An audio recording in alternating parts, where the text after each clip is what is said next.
Good afternoon, everyone. My name is Tom Flanady. I am a student of the Master of Teaching program at Trobe University. I'm doing a presentation today on a digital tool for teaching creativity in the music classroom. This digital tool is Sibelius music notation software, Sibelius 7 to be precise.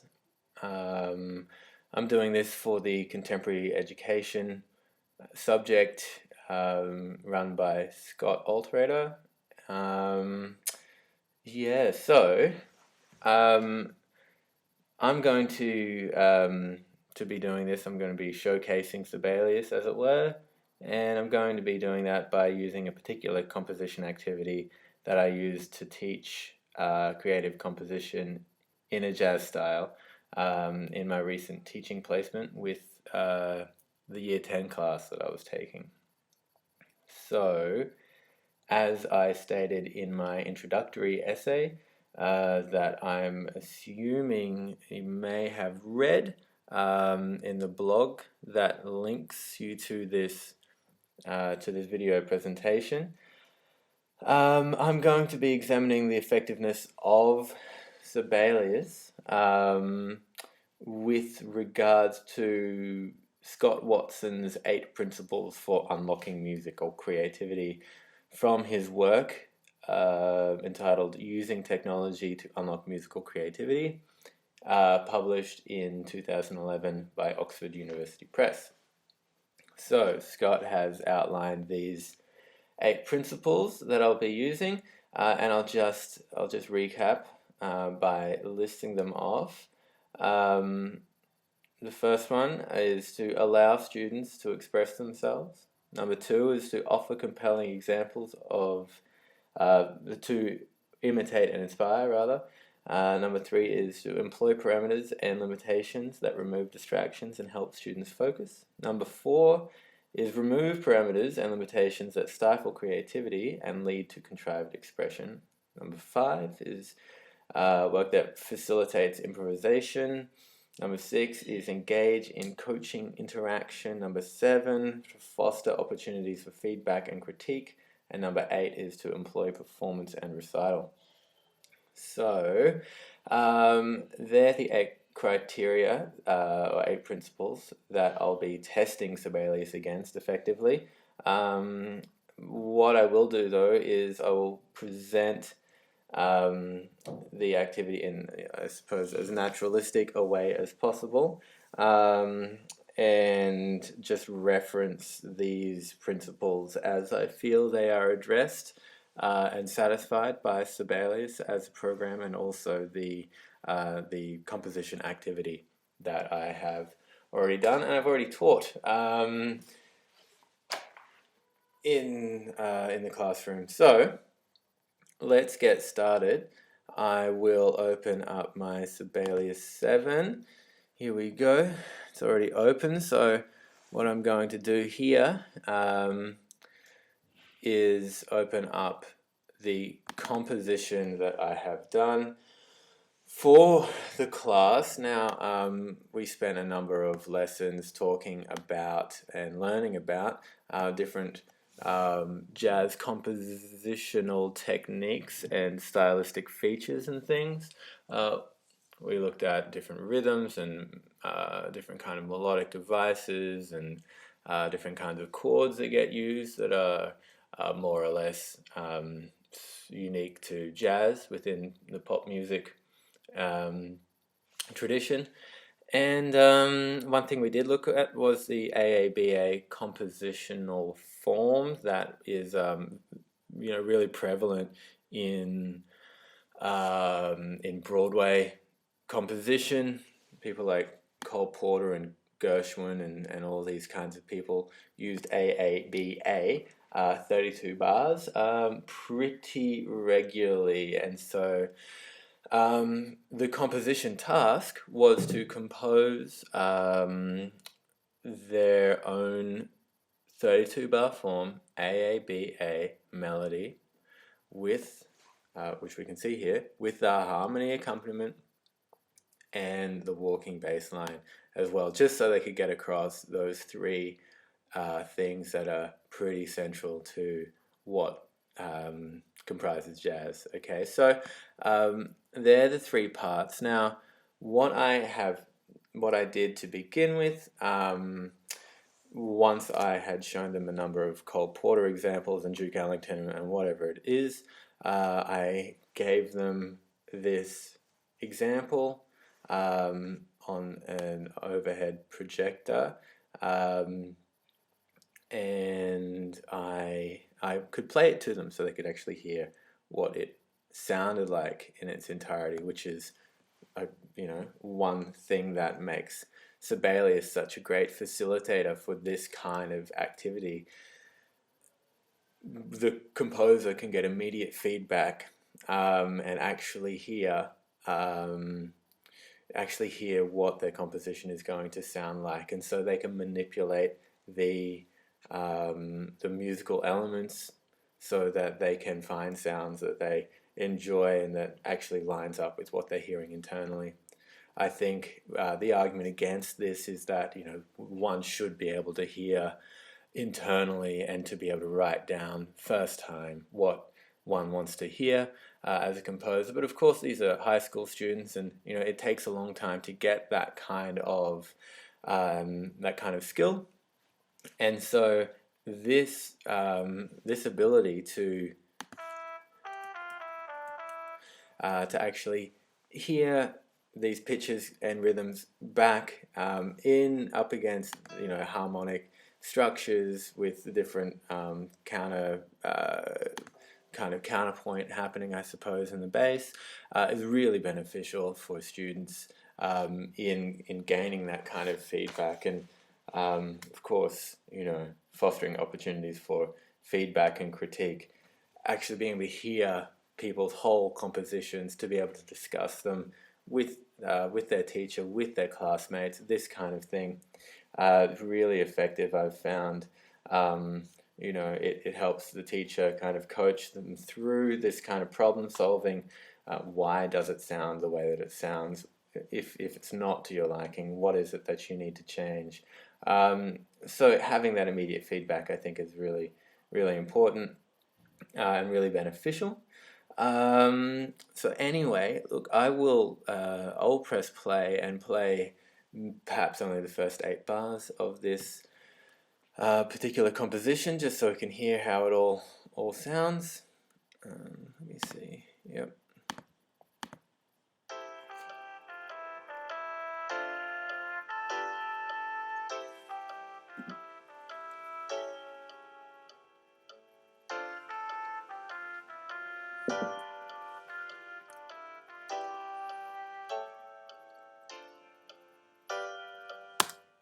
All right, and so on and so forth. So, I mean, sometimes, if you're willing to spend the money, you can get really great samples of all these instruments that Sibelius offers. The generic form, of course, is just the MIDI that you heard, which isn't the most inspiring thing, but it'll still do the job and still let you know how those pitches are sounding against one another, and the rhythms as well. So anyway, this is my my example, and once again, Scott Watson's 8 principles, one of which was to be able to offer compelling examples to imitate and inspire creativity. How compelling this example is, I'm not entirely sure, but it certainly does. It does exhibit all of the elements of jazz style and jazz compositions that we have covered in class, like syncopation, like 7th chords, like walking bass construction, and all of this kind of thing. So that is that this is going to give the students something to go on, and they're going to be able to listen to it and pick it to pieces and give it a little analysis, as much as they feel they need to draw on for their composition. So what I actually did was I gave them, if I can just find it, where are we here? Sorry. So I've got a jazz composition example.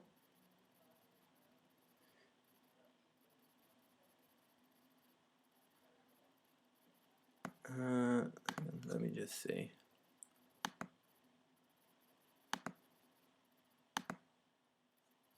Here we go. Okay, cool. So what I actually gave them was a year 10, yeah, so the composition template. And so what I've given them here is the chords and the template, which is of course a 32 bar A B A composition style. The first half of the A sections are in C major, and the B section modulates to the relative minor, which is A minor. Now this is all very textbook stuff. We've talked a lot about majors and their relative minors and how they do relate to one another. So so it ties in nicely with other kind of curriculum goals, with music theory and all of this kind of thing, which is one of the benefits, as I've outlined in my introductory essay, of Sibelius, is that you can still teach in an integrated fashion, and you can measure students' understandings of theoretical musical concepts as well as their ability to realize them in notation.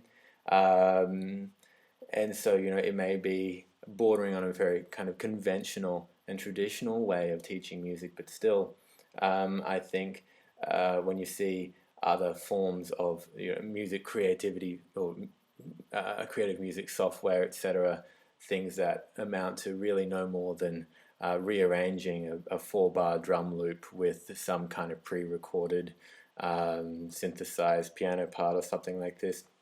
The learning is actually quite superficial, but here we have something that's much more in depth. So we have these chords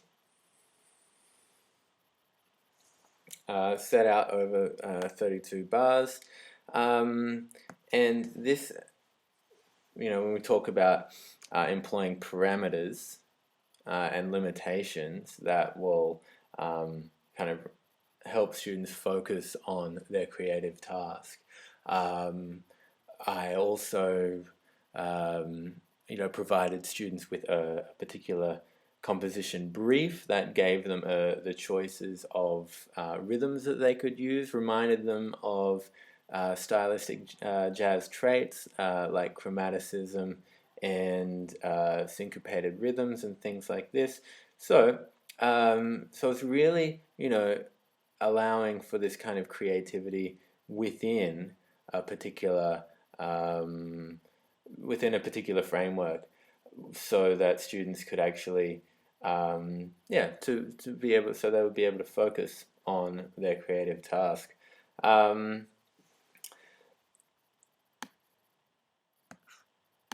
Now this had more well, varying degrees of success, I suppose, depending on the student. Some of them found it easy and took it a long way, and I would have to actually extend people's activities if this was the case. Some people did have a hard time getting started, but once again, the great thing about this program is that if you follow the brief, you'll be able to actually just get something down on paper and then think about how it fits into the musical structures. So you'll be able to do this kind of creative problem solving, which is central to the contemporary definition of creativity. Just to give a brief demonstration, you know, I talked about using a combination of crotchets, quavers, and minims, and dotted crotchets and things like this. And so if I were to start on my C note.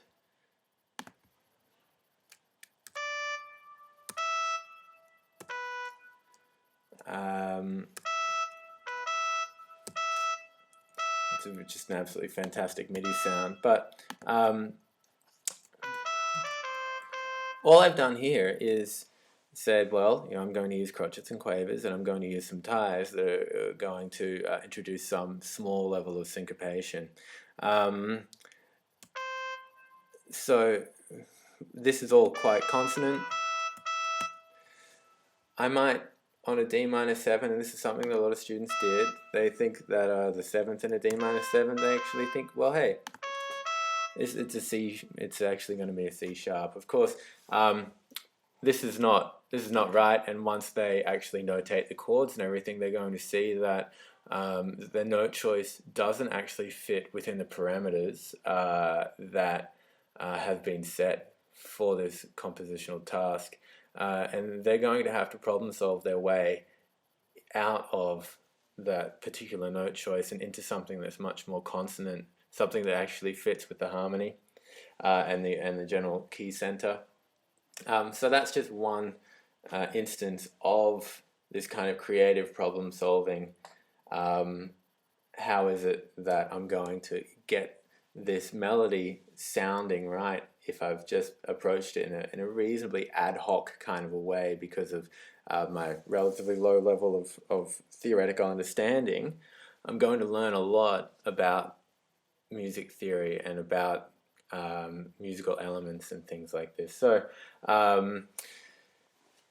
Sibelius does have its limitations, I suppose, but like I've outlined in that introductory essay, once again, all music technology, all music digital tools do have their limitations. Teaching creativity is something that well, creativity as a process is not really something that can be taught by a digital tool. It's not a problem that can be solved by a digital tool, but rather it's something that can be developed and facilitated by digital tools. And I think Sibelius, in just hopefully I've demonstrated partially the scope that it has in developing creative music tasks for students, giving them these parameters that will remove distractions, help them focus, but also give them a broad kind of scope, compositional scope. They get immediate feedback from the sounds that come back at them, which can be talked over by students and teachers. I can give examples for what is expected and what might inspire them. And all of this stuff, of course, because it is notated, it can theoretically be performed by students, which music looping software and things like this, it tends to lack that possibility to be recreated by live music performance. So the scope is just a whole lot bigger, I think, than just about any other digital tool within the music education kind of disciplines. And I really do suggest that if it is used correctly and intelligently, it can really foster this kind of creativity for students. So if ever you as a listener and a viewer do feel like you need to or find yourself in a situation rather where you need to teach music composition through a process of creative problem solving, where the outcomes still need to be measurable in a more traditional sense, so that they can be integrated with curriculum outcomes. I really do suggest that Sibelius is a really legitimate tool for achieving that goal. So thanks for listening. I hope you've got something out of it, and maybe stay tuned for something something more from my blog. Okay, cool. Thanks a lot.